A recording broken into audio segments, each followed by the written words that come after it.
The transport shuddered as it breached Europa's thin atmosphere, and Orla gripped the harness straps until her knuckles whitened. Across the cramped bay, Daniel sat with his eyes closed, lips moving in what might have been prayer or simply the recitation of drill commands. 13 weeks ago, neither of them had fired a weapon. Now they were dropping toward a moon where humanity's first contact with alien intelligence had turned catastrophically violent. 2 minutes to touchdown, the pilot's voice crackled through the comm. Weather's clear, that won't last. Orla studied Daniel's face. Young, too young, with that fresh-from-basic softness still clinging to his jawline. She wondered if she looked the same to the veterans. Probably. The sergeants had made it abundantly clear during their abbreviated training. 13 weeks was barely enough time to teach someone which end of a pulse rifle to point at the enemy, let alone prepare them for actual combat. "You ready?"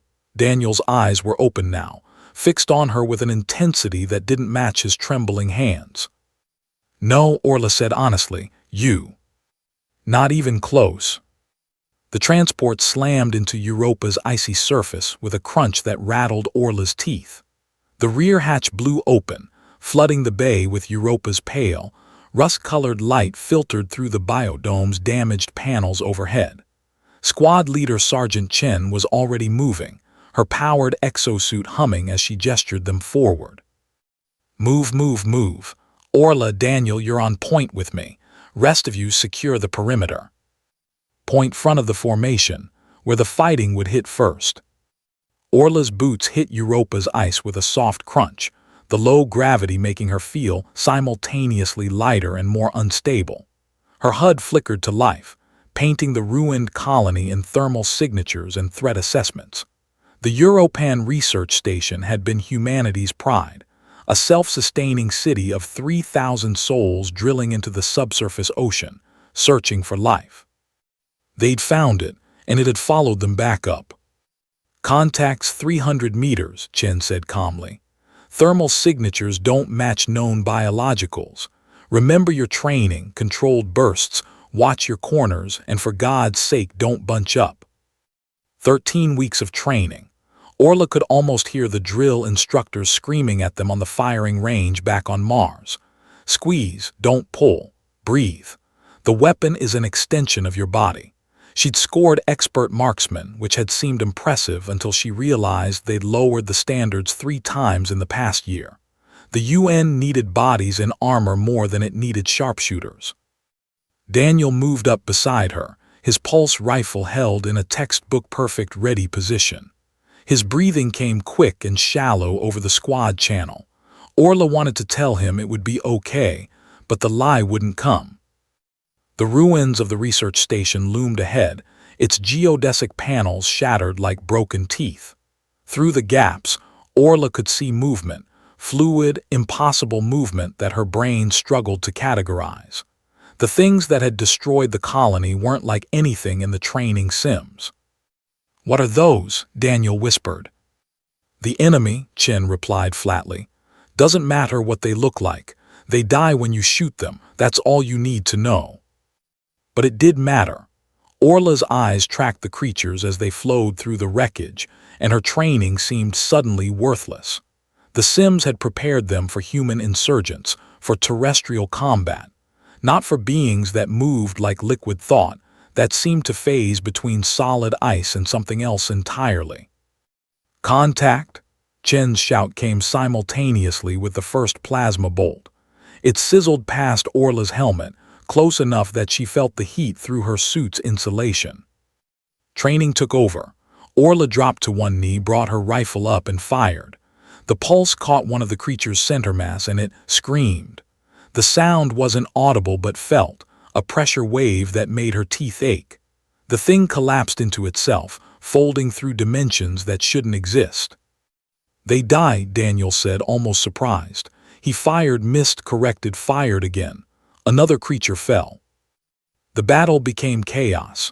Orla moved through it like a sleepwalker, her 13 weeks of training providing just enough muscle memory to keep her alive. Fire, move, cover, reload. The motions were mechanical, divorced from conscious thought. Her HUD showed her squad mates as blue icons, the enemy as red. 3 blues went dark in the first 60 seconds. "Fall back to the transport," Chen ordered. "We're not equipped for this. Command needs to know what we're facing." But the creatures were between them and safety now, flowing up through fissures in the ice like nightmare made manifest. Orla's ammunition counter dropped to 20%. 15. 10. "I'm out," Daniel's voice cracked with panic. "Grenades," Orla said. Her hand found the orbs on her belt, the ones they'd practiced with for all of 3 hours before deployment. "Pull pin. 3-second fuse. Throw like you mean it." She armed one and threw. The explosion blossomed in Europa's thin atmosphere, a brief sun that sent chunks of ice and alien biomass fountaining upward. The creatures recoiled, retreating toward the station's depths. Daniel threw his grenade high, and it detonated against a support strut. The structure groaned, swayed, and collapsed, sealing off one of their attack vectors. "Good throw." Chen was beside them now, laying down covering fire. Back to the transport double time. They ran. Orla's legs pumped in the low gravity, each stride carrying her meters across the ice. Behind them, the creatures recovered and gave chase, but the grenades had bought them precious seconds.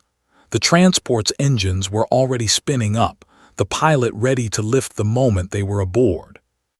Orla made it first, spun, and provided covering fire as Daniel and Chen sprinted the final distance. More squad members emerged from different approach vectors, some wounded, all moving. The creatures were faster, though, flowing across the ice like oil on water. One of them reached Private Hayes. His scream cut off abruptly as the thing enveloped him, and then there was only a twisted sculpture of frozen biomass and armor where a human being had been moments before. "We're clear." Chen threw herself through the hatch, and the transport lifted before the ramp fully closed. Plasma bolts chased them skyward, but the pilot was good, jinxing and weaving through fire that should have killed them all. Orla collapsed against the bulkhead, her rifle clutched across her chest. Her hands were shaking now, the adrenaline fatting to leave behind pure exhaustion and horror. They'd lost 6 out of their 12-person squad. 6 people she'd trained with, 8 with, bunked next to. 13 weeks, that's all they'd had. Daniel sat beside her, his helmet removed to reveal a face pale with shock. "We weren't ready for that." "No," Orla agreed, "we weren't." "So why send us?" Chen overheard. She was checking her weapon, running diagnostics with the practiced efficiency of someone who'd done this many times before. Because ready or not, the war's already here. 13 weeks isn't enough time to make soldiers, but it's what we've got, so we make it work. She looked at them both, and something like sympathy crossed her hardened features. "You both survived your first contact. That's more than I expected from rookies. Tomorrow you'll be better. Next week, better still. If you live long enough." The transport broke orbit, and through the viewport, Orla could see Europa receding, a rust-colored moon now marked by war. Somewhere down there, the creatures were already adapting, learning. And somewhere in the UN training facilities on Mars, more recruits were entering their first day of basic. 13 weeks from now, they'd join the fight. Orla closed her eyes and tried not to think about how young they'd look, how unprepared. She tried not to think about Hayes. Instead, she focused on the weight of her rifle, the feel of her armor, the training that had barely kept her alive. 13 weeks, then guns and grenades. It would have to be enough.